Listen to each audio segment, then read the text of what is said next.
سعادت حسن منٹو لکھتے ہیں کہ مجھے ایک مرتبہ بازار حسن جانے کا اتفاق ہوا۔ شدید گرمی کا موسم تھا۔ جس گھر میں گیا وہاں کی نائکا 2 ونڈو ایئر کنڈیشن چلا کر خود کو رضائی میں لپیٹے سردی سے کپ کپا رہی تھی، تو اس پر میں نے کہا کہ آپ ایک اے سی کو بند کیوں نہیں کر دیتی، اس طرح آپ کو بل بھی کم آئے گا۔ تو اس پر نائکا نے مسکرا کر جواب دیا کہ اسا کیڑا بل اپنی جیب وچوں دینا ہے۔ کہتے ہیں اس بات کو کافی عرصہ گزر گیا۔ مجھے کسی کام کے سلسلے میں گجرانوالہ کے اسسٹنٹ کمشنر کے آفس جانے کا اتفاق ہوا۔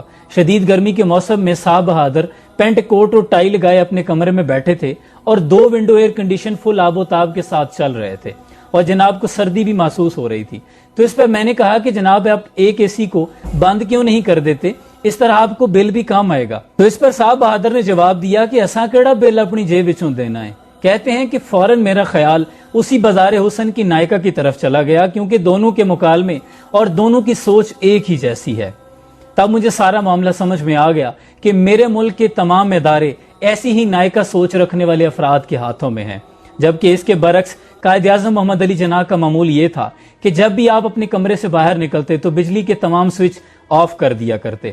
آپ اپنے گھر میں ہوں، ہمارے ساتھ ہوتے یا کسی بھی میزبان کے ساتھ، تو آپ کی یہی عادت ہوا کرتی۔ ایک روز میں نے پوچھ لیا کہ قائد آپ ایسا کیوں کرتے ہیں؟ تو قائد نے کہا کہ یہ میرا ملک ہے، مجھے اپنے ملک کا ایک بھی یونٹ ضائع نہیں کرنا چاہیے۔ آخری مرتبہ قائد سے میری ملاقات 31 اگست 1947 کو گورنر جنرل ہاؤس پر ہوئی۔ ملاقات کے بعد جب وہ معمول کے مطابق مجھے سیڑھیوں پر چھوڑنے کے لیے آئے تو کمرے سے نکلتے ہوئے حسب عادت انہوں نے بجلی کے تمام سوئچ آف کر دیے۔ تو اس پر میں نے کہا کہ قائد آپ گورنر جنرل ہیں اور یہ ایک سرکاری قیام گاہ ہے، اس کی بتیاں جلتی رہنی چاہیے۔ قائد نے کہا کہ میں جانتا ہوں کہ یہ سرکاری قیام گاہ ہے، اس لیے میں زیادہ محتاط ہوں، کیونکہ یہ پیسے قوم کے ہیں، یہ خزانے کے پیسے ہیں، یہ میرے اور آپ کے پیسے نہیں، اور میں اس پیسے کا امین ہوں۔ اس کے برعکس اگر میں اپنے گھر میں ہوتا تو پھر مجھے اختیار تھا کہ میں بتیاں جلائے رکھتا رات بھر، لیکن یہاں میں کسی اور حیثیت سے ہوں۔ تم زینے سے نیچے اتر جاؤ، میں یہ بھی بلب بند کر دوں گا۔ یہ وہ سوچ تھی جو ملک کو بنانے والی تھی، اور آج جو سوچ ہے وہ ملک کو کھانے والی ہے۔ اب آپ نے فیصلہ کرنا ہے کہ آپ کس سوچ کے امین ہیں۔